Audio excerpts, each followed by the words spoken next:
دنیا کی 7 گندی ترین عورتیں۔ دنیا میں 7 ایسی گندی عورتیں گزری ہیں کہ جن کو اللہ پاک نے قرآن پاک میں گنہگار بتایا۔ قرآن کے مطابق سب سے گنہگار عورتوں میں سب سے پہلے نمبر پر حضرت لوط علیہ السلام کی بیوی ہے، جس نے لوط کے ساتھ غداری کی۔ دوسرے نمبر پر اللہ کے آخری پیغمبر حضرت محمد کی ایک۔ بسم اللہ الرحمن الرحیم۔ تاریخ میں ایسی گنہگار عورتیں گزری ہیں جن کے بارے میں اللہ پاک نے اپنی کتاب قرآن مجید میں ذکر کیا ہے۔ یہ عورتیں نہ صرف انسانوں کی گمراہی کا باعث بنی بلکہ بعض تو اللہ کے پیارے انبیاء کرام کو بھی قتل کرانے میں پیش رہیں۔ نمبر 1، حضرت لوط علیہ السلام کی بیوی اردن اور اسرائیلی سرحدوں پر جہاں آج ڈیڈ سی نمکین پانی کی جھیل موجود ہے، نمک سے بھری اس جھیل میں آج زندگی کا کوئی نام و نشان نہیں، تاہم آج سے ہزاروں سال پہلے یہ انتہائی زرخیز علاقہ تھا جہاں سدوم اور عمورہ نامی شہر آباد تھے۔ یہی وہ قوم تھی جس پر اللہ نے حضرت لوط علیہ السلام کو نبی بنا کر بھیجا۔ اس قوم کا گناہ بہت بڑا تھا، ایسا گناہ اس سے پہلے کسی قوم نے نہ کیا تھا۔ اس قوم کے مرد مردوں کے ساتھ اور عورتیں عورتوں کے ساتھ بدکاری کرتی تھیں۔ حضرت لوط علیہ السلام کی بیوی جس کا نام وائلہ تھا، وہ بظاہر تو حضرت لوط علیہ السلام کی بیوی تھی، لیکن وہ اندر سے کافروں کے ساتھ ملی ہوئی تھی، وہ اپنی قوم کا ساتھ دیتی تھی۔ اس بیوی کے لیے اور کیا بد نصیبی ہوگی کہ یہ عورت ساری زندگی ایک نبی کے ساتھ رہتے ہوئے بھی اللہ کے حکم کی نافرمان رہی۔ جب حضرت لوط علیہ السلام کی قوم نے آپ کی باتوں کو ماننے سے انکار کیا تو اللہ کے فرشتے ان نوجوانوں کی صورت میں اس بستی میں ظاہر ہوئے جو حضرت لوط علیہ السلام کے گھر میں قیام پذیر ہوئے۔ حضرت لوط علیہ السلام کی بیوی جو اپنی قوم سدوم کے ساتھ ملی ہوئی تھی، اس نے جا کے اپنی قوم کو بتا دیا کہ نوجوان ہمارے گھر ٹھہرے ہیں۔ ان لوگوں نے حضرت لوط علیہ السلام کے گھر کو چاروں طرف سے گھیر لیا۔ اس پر فرشتوں نے حضرت لوط علیہ السلام کو ان کی قوم پر عذاب لانے کی خبر سے آگاہ کیا اور آپ علیہ السلام کو حکم دیا کہ آپ اپنے گھر والوں کو لے کر یہاں سے نکل جائیے۔ حضرت لوط علیہ السلام ابھی راستے میں ہی تھے کہ ان لوگوں پر اللہ کی طرف سے پتھروں کی بارش ہونا شروع ہو گئی۔ آپ علیہ السلام کی بیوی جو اپنی قوم کا ساتھ دیتی تھی، وہ بھی اپنی قوم کے ساتھ ہی پتھروں کی بارش میں ماری گئی۔ سدوم کے پہاڑوں میں آج بھی وائلہ کی آبادی موجود ہے۔ حضرت لوط علیہ السلام کی بیوی کا تذکرہ قرآن پاک کے علاوہ بائبل میں بھی موجود ہے۔ نمبر 2، حضرت نوح علیہ السلام کی بیوی۔ قوم نوح شرک جیسے گناہوں میں مبتلا تھی۔ اس قوم کے لوگوں نے اپنے سرداروں اور تنیک لوگوں کے بت بنا لیے، ان کی عبادت اور پوجا شروع کر دی۔ اللہ تعالیٰ نے حضرت نوح علیہ السلام کو اس قوم پر مبعوث فرمایا۔ یہ قوم اتنی ظالم اور نافرمان تھی کہ وہ اپنے نبی حضرت نوح علیہ السلام کے گھر میں داخل ہو کر آپ علیہ السلام پر ظلم کرتے اور آپ کو بے یار و مددگار چھوڑ جاتے۔ حضرت نوح علیہ السلام کو مجلسوں سے نکال دیا جاتا اور آپ کی بیوی بھی ان کافروں سے ملی ہوئی تھی۔ مفسرین حضرت نوح علیہ السلام کی بیوی کا نام وائلہ یا وادیہ بیان کرتے ہیں۔ یہ عورت کافر ہی نہیں بلکہ اس کا رہن سہن بھی کافروں جیسا تھا۔ حضرت نوح علیہ السلام کی بیوی کافروں میں شریک ہو کر آپ علیہ السلام کو دیوانہ اور مجنون قرار دیتی۔ یہ عورت بتوں کی بڑی تعریف کرتی تھی۔ جب کوئی بندہ بتوں کو چھوڑ کر ایک خدا کی طرف مائل ہوتا تو یہ عورت اپنی قوم پہ جا کے اس آدمی کا نام بتا دیتی، جس سے قوم نوح کے لوگ اس بندے کو مارتے اور پیٹتے۔ اس طرح سے وہ بندہ بھی ڈر اور خوف کے مارے بتوں کی پوجا کرنے پر دوبارہ آمادہ ہو جاتا۔ وائلہ نامی اس عورت نے حضرت نوح علیہ السلام کے ایک بیٹے یام کو بھی کفر میں مبتلا کر رکھا تھا، لہٰذا آپ کا یہ بیٹا بھی ماں کی طرح کافروں سے مل کر آپ علیہ السلام کی مخالفت کرتا تھا۔ اللہ تعالیٰ نے اس عورت کی بدبختی قرآن پاک میں بیان کی ہے اور اس کی تفسیر احوال بائبل میں بھی درج ہے۔ جب اللہ پاک نے حضرت نوح علیہ السلام کی قوم پر سیلاب کا عذاب نازل کیا تو آپ علیہ السلام کی بیوی اور نافرمان بیٹا بھی اپنی قوم کے ساتھ برباد ہو گئے۔ نمبر 3، دلائلہ۔ دلائلہ وہ عورت ہے جس کا نام کئی صدیوں سے بے وفائی اور دغابازی میں بہت مشہور رہا ہے۔ دلائلہ کا ذکر قرآن پاک اور بائبل میں پڑھنے کو ملتا ہے۔ واقعہ کچھ یوں ہے کہ حضرت موسیٰ علیہ السلام کی وفات کے بعد بنی اسرائیل کی قوم عمالقہ کی محکوم بن چکی تھی۔ تو اللہ پاک نے اس قوم میں بہت ہی طاقتور لڑکے کو پیدا کیا جس کا نام سمسون تھا۔ سمسون اس قدر طاقتور تھا کہ وہ اکیلا ہی 1000 بندوں کا مقابلہ کر لیتا تھا۔ قوم بنی اسرائیل نے اس بندے کی صلاحیتوں اور بہادری دیکھتے ہوئے سمسون کو اپنے قاضی کے عہدے پر فائز کر دیا اور سمسون کی طاقت کے ذریعے قوم عمالقہ پر فتح حاصل کرنے کی کوشش میں لگ گئے۔ دوسری طرف قوم عمالقہ سمسون کی طاقت کا راز جاننا چاہتی تھی، اس لیے انہوں نے اپنی قوم کی ایک لڑکی جس کا نام دلائلہ تھا، اس کو سمسون کی بہادری اور اس کی صلاحیتوں کا راز دریافت کرنے کے لیے سمسون کے پاس بھیجا۔ سمسون اس لڑکی کو دیکھ کر پاگل ہو گیا اور اس کی محبت میں وہ دیوانہ ہو گیا۔ اس نے اس لڑکی کو اپنی صلاحیتوں کا راز بتا دیا۔ سمسون کہنے لگا کہ اس کی طاقت کا راز اس کے لمبے بال ہیں۔ ایک دن موقع پاتے ہی دلائلہ نے سمسون کے لمبے بال کاٹ دیے، تو اسی رات قوم عمالقہ نے بھی سمسون پر حملہ کیا اور اس کو گرفتار کر لیا۔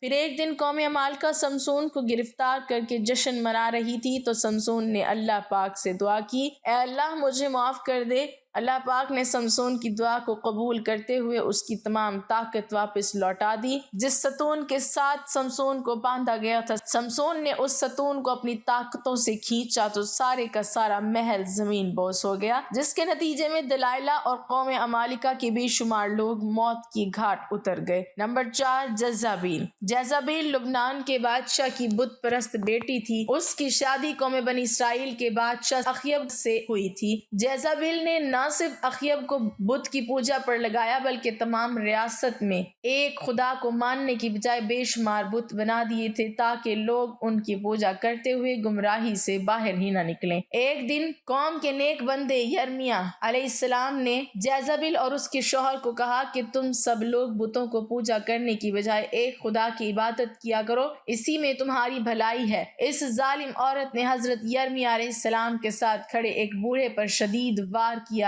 نیزے سے، جس سے وہ وہیں پر شہید ہو گیا۔ تو حضرت یرمیہ علیہ السلام نے اس عورت کو بد دعا دی، بہت جلد تیرے حسین و جمیل بدن کو کتے نوچ نوچ کر کھائیں گے۔ اس کے بعد اللہ پاک نے اس قوم پر حضرت الیاس علیہ السلام کو بھیجا، تاہم یہ ملکہ ایمان لانے کی بجائے آپ علیہ السلام کو بھی مارنے کے لیے تیار ہو چکی تھی۔ پھر ایک دن حضرت یرمیہ علیہ السلام کی بد دعا رنگ لائی اور ملک اسرائیل پر سرحدوں کے قبائلی وحشیوں نے حملہ کر دیا۔ ان لوگوں نے ملکہ جیزابیل کو زخمی حالت میں سڑک پر پھینک دیا، یہاں تک کہ بہت سے جنگلی کتے جیزابیل کے ارد گرد جمع ہو گئے۔ کتوں نے اس لاش کو نوچ نوچ کر کھایا۔ نمبر 5، عطالیہ۔ عطالیہ حضرت الیاس علیہ السلام کے دور سے تعلق رکھنے والی جیزابیل نامی ملکہ کی بیٹی تھی جس کا نام عطالیہ تھا۔ یہ لڑکی بھی اپنی ماں کی طرح بہت حسین اور جمیل تھی، یہ بھی کافر تھی۔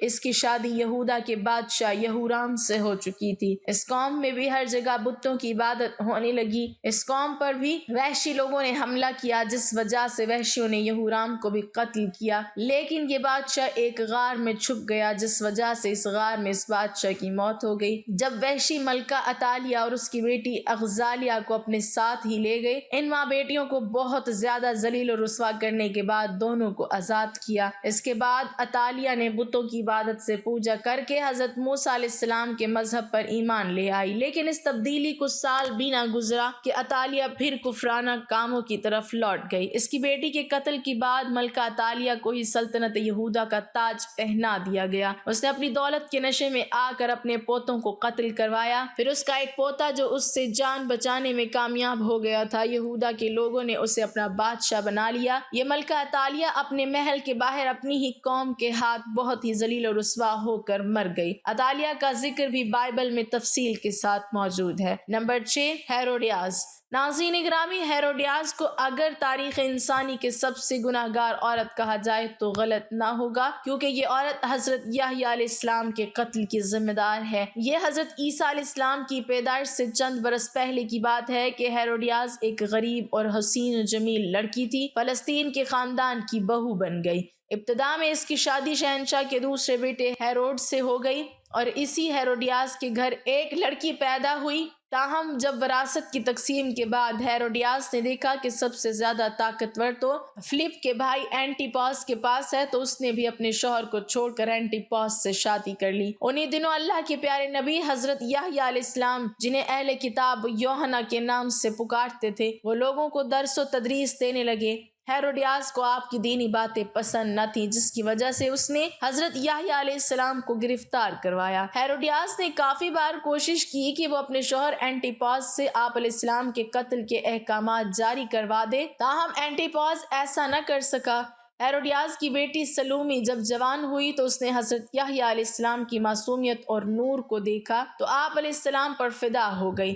اس نے آپ علیہ السلام کو گناہ کی دعوت دی، لیکن آپ علیہ السلام اس کی طرف آنکھ اٹھا کر نہ دیکھتے۔ اب یہ دونوں ماں اور بیٹی یحییٰ علیہ السلام کے خلاف ہو گئیں۔ ایک دن بادشاہ اینٹیپاس کے سامنے سلومی نے بہت ہی بیہودہ ڈانس کیا کہ رقص کرتے ہوئے اس نے اپنے جسم کے سارے کپڑے اتار دیے۔ اس رقص میں بادشاہ نے بہت دلچسپی لی اور اس کو سلومی کا یہ رقص اتنا پسند آیا کہ وہ سلومی سے کہنے لگا، تم کیا مانگنا چاہتی ہو، میں تمہیں ابھی حاضر کیے دیتا ہوں۔ اس عورت نے جواب دیا کہ میں چاہتی ہوں کہ آپ حضرت یحییٰ علیہ السلام کو قتل کروا دیں۔ بادشاہ، جو کہ بھرے ہوئے محفل میں سلومی سے عہد کر چکا تھا، اس نے حضرت یحییٰ علیہ السلام کو شہید کروا دیا۔ اس طرح سلومی اور اس کی ماں اس گناہ میں شامل ہو گئیں۔ نمبر 7، ام جمیل ابو لہب کی بیوی تھی، جس کا نام عروہ بنت حرب ہے۔ اس کی آنکھوں کا بھینگا پن نمایاں تھا، جس وجہ سے اس کو لوگ کانی کہا کرتے۔ قرآن پاک میں اللہ تعالیٰ نے ابو لہب اور اس کی بیوی کو انتہائی سخت الفاظ میں یاد کیا ہے۔ اس کی وجہ ابو لہب اور اس کی بیوی کا نبی اکرم صلی اللہ علیہ وسلم کے ساتھ سخت مشرکانہ رویہ ہے۔ یہ دونوں میاں اور بیوی آپ صلی اللہ علیہ وسلم کو تکالیف اور اذیت پہنچانے کا کوئی بھی موقع ہاتھ سے نہ جانے دیتے تھے۔ روایت کے مطابق ام جمیل نبی اکرم صلی اللہ علیہ وسلم کی راہ میں کانٹے بچھایا کرتی تھی۔ جب سورۃ لہب نازل ہوئی تو ابو لہب کی بیوی غصے سے بے قابو ہوئی اور بہت ہی بڑا پتھر اٹھا کر مکہ میں رسول کریم صلی اللہ علیہ وسلم کی تلاش میں نکل پڑی۔ یہ کعبہ میں حضرت ابوبکر کے سامنے اس حالت میں آئی تو اس کے منہ سے جھاگ نکل رہی تھی۔ یہ نبی کریم صلی اللہ علیہ وسلم کے خلاف انتہائی نازیبا الفاظ بولتی رہی، حالانکہ آپ صلی اللہ علیہ وسلم اس وقت حضرت ابوبکر رضی اللہ تعالی عنہ کے ساتھ ہی موجود تھے، لیکن اللہ تعالیٰ کے رحم و کرم سے ام جمیل آپ صلی اللہ علیہ وسلم کو دیکھ ہی نہ سکی۔